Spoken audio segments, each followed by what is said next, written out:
Hello, it's Tori here, and I am excited to bring you a free lesson from my new class with Get Messy, which is Messy Marks. And in Messy Marks, we're going to be learning and discovering and experimenting all the ways that you can make a mark in your art journal. For this lesson, what we'll be doing is using a found image and exploring how we can use a found image to discover new marks to make in our artwork. So the first thing you'll need here is to grab your supplies, and what I'm using is a larger art journal. You can use whatever size you're comfortable with. I'm just using a large one because my found image was fairly large. You'll need tracing paper. If you don't have tracing paper, you can also use parchment paper, or vellum would work as well. You just want to be able to see through the paper underneath essentially. And you'll also need a pencil, and I'm using 2 different black pens, a brush pen, a Pitt pen, and also a white paint marker. A fine tip one preferably. And what you'll start off by doing is just putting down a layer of paint on your art journal page. You can use whatever color you like, one that complements your found image or not, it's up to you. I'm using this sort of coral shade here. You can use craft paints, or you could use acrylic paints, you can use watercolor. Really, this part is totally open-ended. We just want a nice base for our image to sit on. You should also use a paint that cooperates with your markers or your pens, whatever you're using, because we will be drawing on top of it. So try to stay away from any paints that you know are really glossy and your pens don't like. A matte paint is definitely preferable. And what I'm doing here, you can mix colors. I'm choosing to mix sort of like a very light pink. It doesn't show up very well on camera, but it's very light pink along with my coral here.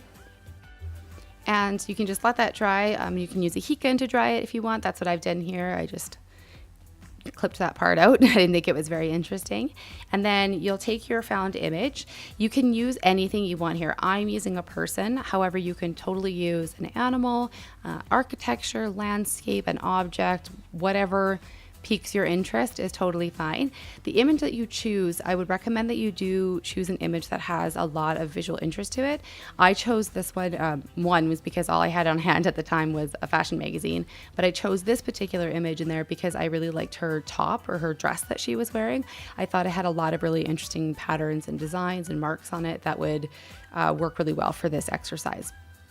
So again, if you find a picture of a building that you find really interesting, you can use that. If there's an animal you like, totally use that.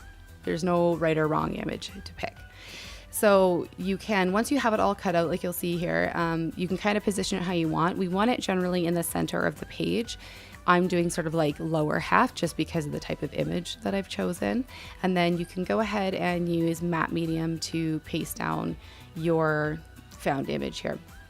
You can also trim it as much as you want. You can see here that I've decided to go back and sort of trim off a couple inches off the bottom because it was maybe a little too large for my page. You want quite a bit of negative space around the image for you to draw in after we've done the exercise.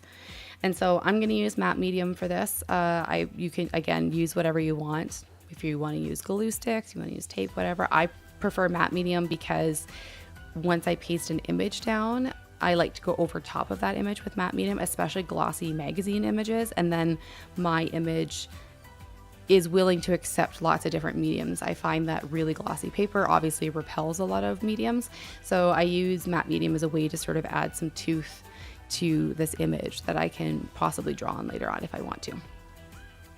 And so you're just gonna glue this all down however you want, and then make sure that it is totally dry before we move on to the next step. And in this step, what you're going to do is you're going to grab your tracing paper or your parchment paper or vellum, whatever your transparent sort of paper you're using is, and you're going to place it over top of your image. And what we're going to do is I wanted you to take a few minutes to look at your image through the tracing paper and see what sort of shapes and marks you can see. I don't necessarily want you to trace anything super obvious, like, you know, here's an eyeball, here's whatever. What this is about is trying to expand your idea of what a mark is and different shapes and designs that you can find.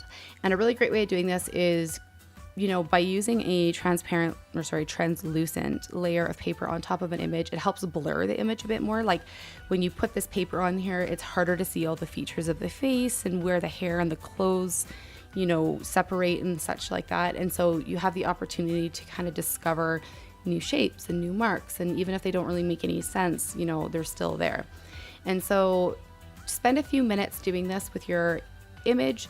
I would recommend that you pick the paper up and move it around too, so that you don't get stuck in the same, I guess, like thinking, you know, if in your head you know it's a picture of a person, you're not trying to, you know, you don't end up with like a face on your page. You want to end up with all the different shapes and everything. So move it all around and do this for as long as you want until you feel like you have a variety of marks. Look in the negative spaces, make, you know, shapes, make strokes, make dots, make long lines, make skinny lines, make fat lines, like anything goes. You're just trying to see it a bit more objectively and try to discover what's in there rather than just taking the image for face value. And once you've decided you found enough shapes or, you know, marks that you're okay with and that you feel like you have a lot of variety, you're going to go ahead and grab your different paint and pens, your paint markers or pens here. And I want you to, again, take another, you know, moment to look at all the shapes that you've drawn and kind of, you know, maybe pick out the ones that you like, which ones you don't like, you know, and then we're going to take those same marks that you've made on this paper and we're going to transfer them now onto the image. And by transfer, I guess the better word would be transcribe. We're not going to copy it. We're not going to like trace it on there. We're going to just use this as inspiration. And again, this is not a hard and fast thing. So if you've drawn all these marks down, you don't have to use the exact mark. This is really about just finding inspiration and experimenting with what we consider a mark to be. So even if you drew something on this paper that, you know, you drew it and then you did something that was kind of like a riff on that, that is totally acceptable. It doesn't have to be perfect. It doesn't have to be a direct copy. That's not what mark making is about. And so you're just going to take the time to go through your art journal page essentially and sort of explore and experiment and just start drawing marks all over your page. You can draw them around your image. You can draw them on the image. There's not really a wrong way to do this. This is just really a way to sort of get outside your head and start thinking about things in just a different way. And again, I'm using the black marker here, or sorry, my pen, as well as I'll go in with my white paint marker, and you can totally use whatever you want. If you were really inspired to have a lighter background and go in with watercolors to make your marks, like that would be totally awesome. You could go in with maybe more like crayons or some neo colors or like pastels. All of those would be really great options. I just chose to dive in for these ones just because I thought it was easy. It's the stuff I have on hand that I use all the time. And I knew this wasn't going to be an art journal page that I wanted to, maybe I want to keep, but it was really, I know it was more of an exercise that I'm okay with it maybe being a bit more simple. If I wanted to, I could totally go back and add more. I can keep continuing to look for new shapes and new different designs and keep adding more marks to my page. But this is the sort of stuff that we're going to be covering in my class, Messy Marks. So this is just a taster of all of the stuff we'll be talking about. And in Messy Marks, I really want to explore what we consider to be a mark, how we can look for marks, and how you can expand your repertoire of mark making to include everything from shapes and gestural lines and blind mark making and everything in between in order to sort of elevate your artwork. I think that mark making can be a really foundational part of your art practice. And so hopefully you'll join me. There is a ton of video instruction and there is a ton of pictures, and I'll be available for answering all your questions.